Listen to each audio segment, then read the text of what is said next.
शांति। आइए हम कल की कहानी को आगे बढ़ाते हैं। उम्मीद तो आपको उनका जवाब मिला होगा। कहानी का सवाल था कि अगर मछलियाँ हमारे घर में खुश और मज़े में रह सकती है तो फिर हम क्यों नहीं। उसका जवाब है नॉन अटैचमेंट। एक सेठ था, उसका बहुत अच्छा परिवार था। उसके 3 बेटे भी सेटल थे, अपने अपने घर में सब खुश थे। एक बार ये सेठ अपने पत्नी के साथ थोड़े दिन के लिए बिजनेस ट्रिप पर आउट ऑफ टाउन गया। सेठ जब वापस आया तो उसने देखा उसके शानदार डुप्लेक्स ब्यूटीफुल बंगलों में आग लग रही है। इसने अपना बंगलो इतना अच्छा दिल से और अच्छी अच्छी डेकोरेशन से बनाया था। इसके लिए इसकी बंगलो लेने के लिए दूसरों को भी इच्छा होती थी और उन्होंने उसे बहुत अच्छी कीमत की ऑफ़र भी की थी। पर इस सेठ का उसको बेचने का कोई भी विचार नहीं आया, क्योंकि उसका अटैचमेंट था, क्योंकि उसने अपनी जान से वो बनाया था। पर अब वही बंगला उसके सामने, उसकी आँखों के सामने आग में जल रहा था। बहुत लोग आकर इकट्ठे हुए और उस बंगलों को देख रहे थे। कोई कुछ भी कर नहीं पा रहा था, क्योंकि आग तो इतनी बढ़ गई थी कि उसको अगर बुझाना भी कोई चाहे तो उसमें कुछ भी अभी बचेगा नहीं। सेठ को भी बहुत दुख हुआ, जो स्वाभाविक है। इतने में उसका बड़ा बेटा वो दौड़ता दौड़ता आकर अपने पिताजी के कान में कुछ खुसफुस कर रहा था और उसे कहा रहा था, पिताजी आप चिंता मत करिए, क्योंकि कल है ना ये बंगलो मैंने बहुत अच्छी कीमत में बेच दिया है। प्राइस और ऑफ़र इतनी अच्छी मिली जो मेरे को आपको बताने का वक्त ही नहीं मिला। प्लीज़ पिताजी मुझे माफ़ कर देना। बहुत जल्दीबाजी में सौदा हो गया था। बस उसी समय ये न्यूज़ सुनकर सेठ के मुंह से निकला, थैंक्स गॉड, शुक्राना मालिक आपका, अब तो ये हमारी प्रॉपर्टी नहीं है। बस यही समाचार सुनते वो भी दूसरे लोगों की तरह आग में अपना बंगलो जलता हुआ देख रहा था। दुख का थोड़ी भी झलक नहीं थी। अभी आप ज़रा सोचिए कि 1 मिनट पहले वो सेठ जब उस आग को देख रहा था तो उसके पसीने छूट रहे थे, उसके आंखों में से आंसू बह रहे थे, हाथ पांव ठंडे हो रहे थे, दिल की धड़कन बहुत ज़ोर ज़ोर से चल रही थी। वो अटैच था अपने बंगलों से। उसने सोचा कि ये मेरा बंगलो है, अब इसको आग लग रही है तो दुख महसूस कर रहा था। पर अब आकर उसके बेटे ने जब बताया कि उसने ये बंगलो बेच दिया है तो ये अब उसका नहीं है। देखिए सब कुछ सेम है, आग भी वही है, बंगलो भी वही है, सब कुछ सिचुएशन सेम है, लेकिन सेठ अब बेफिक्र है, क्योंकि अब वो बंगलो अपना नहीं है। थोड़ी सी सोच में फ़र्क आ गया, ये बंगलो मेरा नहीं है। बस यही उसके सोच में फ़र्क आ गया। अभी वो भी तमाशा देखने लगा, जैसे दूसरे खड़े होकर देख रहे थे। इतने में उसका दूसरा बेटा भी दौड़ता दौड़ता आया और अपने पिताजी को बोला कि ये आप क्या कर रहे हो? आप भी दूसरों की तरह तमाशा देख रहे हो? अरे अपना प्यारा बंगलो जल रहा है और आप हंस रहे हो। उस पर पिताजी ने उस अपने दूसरे बेटे को कहा, बेटा क्या आपको मालूम नहीं है कि आपके बड़े भाई ने ये बंगलो कल ही बेच दिया है? तो उसके दूसरे बेटे ने कहा, हाँ पिताजी मुझे भी मालूम है, लेकिन हमने तो सिर्फ एडवांस टोकन की कीमत ली है, हमने फुल पेमेंट नहीं लिया है। अब तो मुझे डाउट भी है कि शायद ये सौदा वो कबूल करेगा कि भी नहीं। बस यही समाचार सुनते फिर वही माहौल बदल गया। अब सेठ जी की आंखों में जो थोड़े भी आंसू रुके हुए थे वो भी झड़-झड़ कर बहने लगे। उसकी स्माइल भी चली गई, उसके धड़कन भी फिर अब ज़ोर-ज़ोर से चलने लगी। अब उसके हाथ और पाँव में कोई भी जान नहीं रही, वो खड़ा भी नहीं रह पा रहा था, इसलिए अपने दोनों बच्चों के कंधों पर हाथ रखकर खड़ा हो गया। अब ये सेठ जी फिर अटैचमेंट में आकर फिर दुखी होने लगा। बस इतने में ही उसका तीसरा बेटा है ना, वो भी दौड़ता दौड़ता आया और जब पिताजी की ऐसी हालत देखी तो पिताजी को आश्वासन दिया, पिताजी आप कोई चिंता नहीं करो, मैं अभी अभी वो धर्मात्मा से मिलकर आया हूँ जिसने हमारा बंगलो लिया हुआ है, वो तो इतना अच्छा व्यक्ति है। उस धर्मात्मा ने कहा कि मैं अपने वायदे पे पक्का हूँ, मैंने जो भी आपसे सौदा किया है वो सारी कीमत मैं दूंगा। अभी कुदरत को क्या मंजूर है, उसकी तो न आपको खबर थी न मुझे खबर थी। सपोज अगर मैंने ये कल ही सारा सौदा कर लिया होता और आज अगर उस बंगलों को आग लगती तो वह मेरा था, कोई बात नहीं, शायद भगवान की यही इच्छा है। मैं अभी क्या करूँगा, अभी मैं वो प्लॉट पर अपनी मर्जी से अपनी इच्छा से इससे भी अच्छा सुंदर बंगलो बनाऊंगा, आप बेफिक्र रहो। बस इतना ही सुनते फिर सेठ जी की खुशी वापस आ गई, फैमिली भी खुश हो गई। All of sudden no attachment. अब देखिए एक्चुअली तो कुछ भी नहीं बदला, जस्ट मेरी फीलिंग कि ये मेरा बंगलो है, मैं उसका मालिक हूँ, और थोड़ी देर में दूसरी फीलिंग कि अब ये मेरा बंगलो नहीं है। तो देखा आपने, ये सब कुछ खेल हमारे विचारों का है। हम बहुत ही जन्मों से इसके अधीन और आदती हो गए हैं।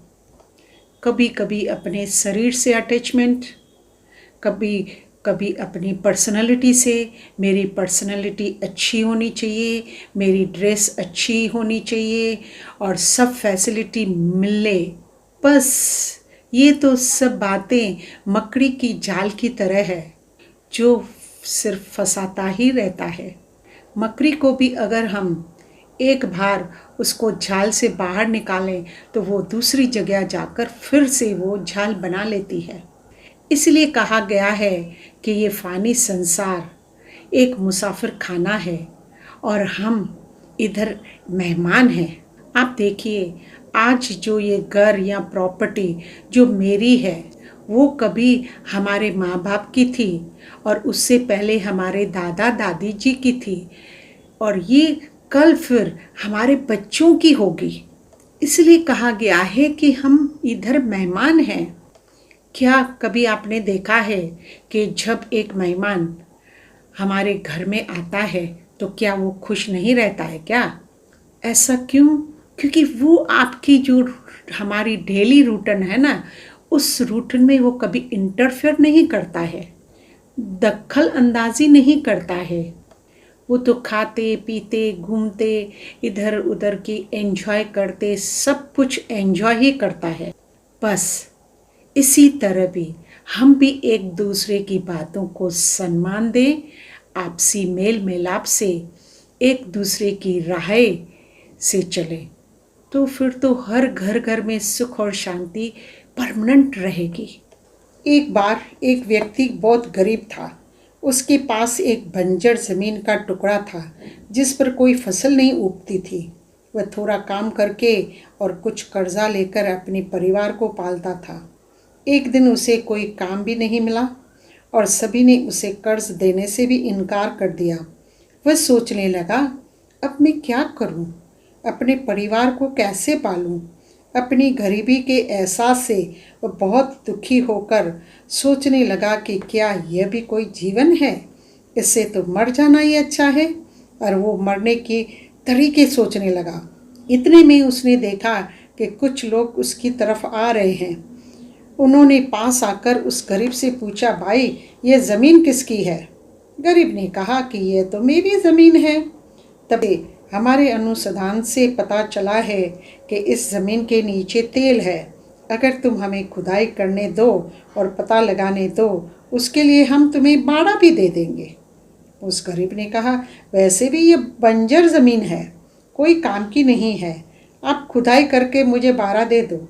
उन्होंने ड्रिलिंग किया तो पता चला कि सचमुच उसके नीचे इतना तेल है कि प्रतिदिन 80,000 बैरल तेल निकल सकता है। वह लोग तो बहुत खुश हुए और इस गरीब से कहने लगे, देखो, अगर तुम हमें यह ज़मीन बेच दो तो हम तुम्हें लाखों रुपए देंगे। जब उस गरीब के हाथ में पैसे आए तो वो सोचने लगा कि थोड़ी देर पहले मुझे अपनी गरीबी का एहसास हो रहा था और अपनी गरीबी को कोस रहा था और अपने जीवन को ख़त्म करने की सोच रहा था। मुझे तो ये पता ही नहीं था कि जिस ज़मीन के टुकड़े पर मैं खड़ा हूँ उसके नीचे इतना धन है। ठीक इसी प्रकार आज हर इंसान स्पिरिचुअल नॉलेज के लैक से गरीब है और इसलिए दुखी होकर सोचता है, क्या ये भी कोई जीवन है? आखिर जीवन का मतलब क्या है? भगवान ने ये दुनिया क्यों बनाई? क्यों हमें ऐसी दुनिया में भेजा? ऐसे अनेक सवाल उसके मन में पैदा होते हैं क्योंकि वह ये नहीं जानता कि उसके भीतर भी अनंत क्षमता और अनेक शक्तियाँ हैं जिससे उसका जीवन बहुत सुंदर मधुबन बन सकता है। सिर्फ उसे अपने भीतर जाकर अपनी शक्ति, क्षमता और ऊर्जा को पहचान कर जीवन में लाने की आवश्यकता है। अंतर जागृत की यात्रा करने के लिए आत्मा के यथार्थ स्वरूप का ज्ञान होना आवश्यक है। वर्तमान समय में मनुष्य कई बार यह सोचता है कि हमारे जीवन में आत्मा के ज्ञान की क्या आवश्यकता है। क्या आत्म ज्ञान की या ये स्पिरिचुअलिटी नॉलेज की इस आधुनिक जीवन शैली में कोई उपयोगिता है, कोई प्राप्ति है? क्या इस ज्ञान से हमारी वर्तमान समस्याओं का हल प्राप्त हो सकता है? मानव आध्यात्मिकता में रुचि तभी लेगा जब उसे यह निश्चय हो जाएगा कि इससे बहुत बड़ी प्राप्ति होगी। वास्तव में स्वयं की यथार्थ पहचान अथवा आत्मज्ञान एवं आध्यात्मिकता की आवश्यकता इसलिए है क्योंकि उससे मनुष्य अपनी सब उलझने और समस्याओं का समाधान प्राप्त कर सकता है।